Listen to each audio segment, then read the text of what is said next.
We could just hold questions for a second. Melissa and I wanted to thank you, Rick, for sponsoring Blog Bash again, second year in a row. Thank you. Unfortunately, I haven't been able to make it, but Yeah, we appreciate what you do for bloggers, and our condolences for yesterday. But Rick has been a constant advocate of the bloggers. Him, like the other, good conservatives, Rick Perry, meet with bloggers before they meet with the regular press. They give us money. They allow us to drink and eat on this. Have suites like this for the Bloggers Club. So, round of applause for Rick Santorum. Thanks for what you're doing. You just need to be more of it. Yeah, that's all. More of it, and bigger and stronger. And I think your schedule says you have 3 more minutes, so Senator, yesterday or the day Can before... someone else, you already asked the question, so someone else can... Well, one of the things you were talking about was getting back to the roots of morality and whatnot. And the old media is lambasting the Catholic Church for not reforming. Yeah. Well, look, I mean, I don't want this to be a big, Rick Santorum running for bishop or anything. I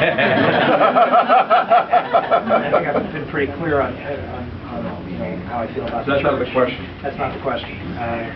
So, of course, the media, the church is in the way. Not just the Catholic Church, but any of the Orthodox Church. I mean, they're in the way.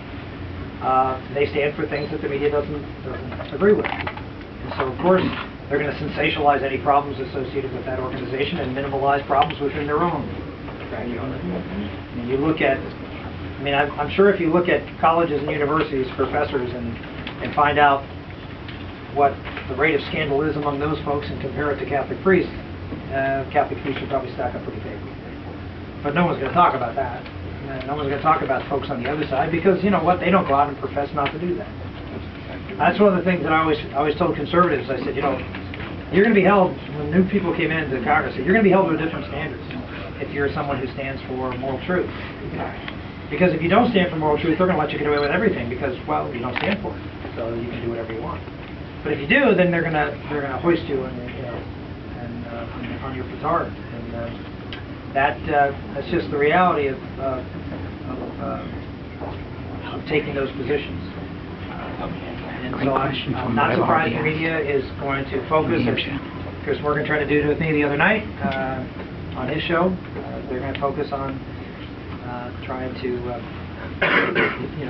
convince that the church is making some sort of change because they just have to, because they have to bend to the culture.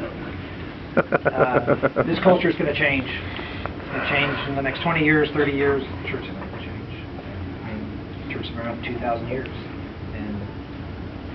And some of the worst popes, some of the most popes who were horrible human beings, Borgia popes, they didn't change the teachings of the church. They did a lot of bad things, but they left the teachings of the church alone. Why? Because they can't change. This is the truth. All right, another big thank you for Rick for showing up. If everybody could just stay put, he's going to exit so he can get to his book signing. We appreciate you coming, and see you next year.